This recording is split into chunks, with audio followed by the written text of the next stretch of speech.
What's going on, guys? Jamie here, back again with another episode, and today we take on Monaco in the knockout round of the Champions League. If you didn't watch last episode, catch up with that. I think in that one we play our last couple of group games and we find out who our knockout round opponent is. In game, we've been away for a little while. As you can see, it's the end of February. I think the last episode was around the middle of December, so there's been quite a bit of in-game play, and yeah, let's bring you up to speed. So then, as we can see, a lot of green, only one draw in that time. I think we went on a 10 or 11 game winning run in the Premier League, but unfortunately that was stopped by Chelsea. But still, what was once a 5-point deficit in the Premier League has now been turned into a 5-point advantage. We've caught Stoke, we've overtaken them. Gabriel Jesus is still in magnificent form, scoring goals for fun, and we have now gained an advantage as well. United have got a couple games in hand. At one point, I think they had like 4 games in hand. I think they were at the Club World Cup. In their spare few games, they have dropped points, which now means before, when they had 4 games in hand, they would have been able to catch us, but now they will still be 3 points off us if they win both games in hand. So we're sitting pretty in the league. Only 11 games left to go, but we do have some tough fixtures coming up, so I think this is make or break point. But we are in great form coming into these knockout ties in the Champions League, which is vital. And there has been a bit of transfer business as well. So then, the first out of January was Victor Ruiz. Getting on a bit now, as you can see, 30 years old, has struggled with injury. His rating went down to 2-star, and I thought it was probably time to get rid of him. He has been good for us, but has been plagued by injuries. But when called upon, did a job for us. He's gone to Watford for just shy of £12 million. Only made 24 appearances for us in the league. Played a lot of games last season, unfortunately not so many this season, but he's already started life well at Watford, so thank you, Victor.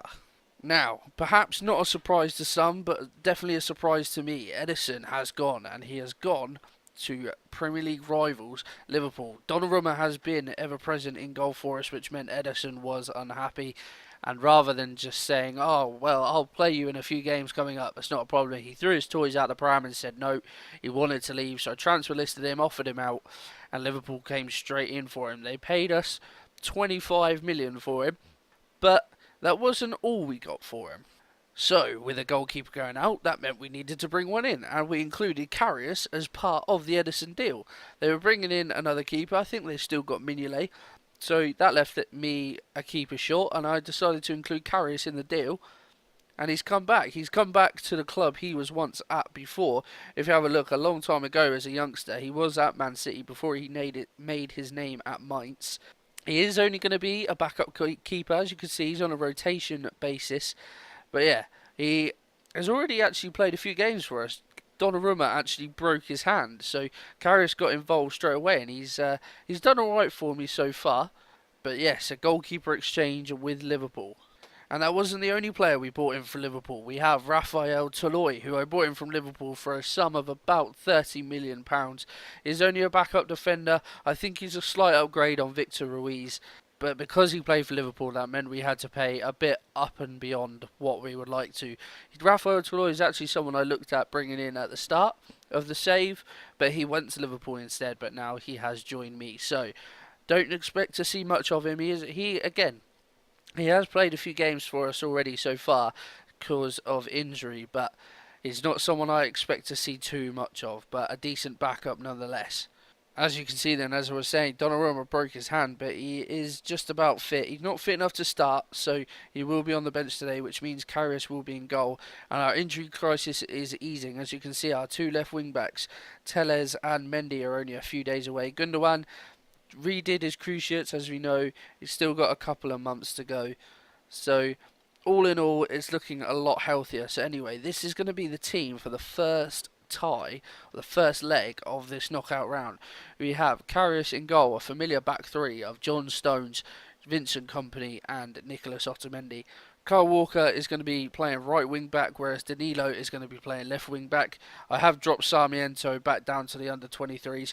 With Telles and Mendy so close, I feel comfortable playing Danilo left wing back. He's played there a few times for me recently and he's done well.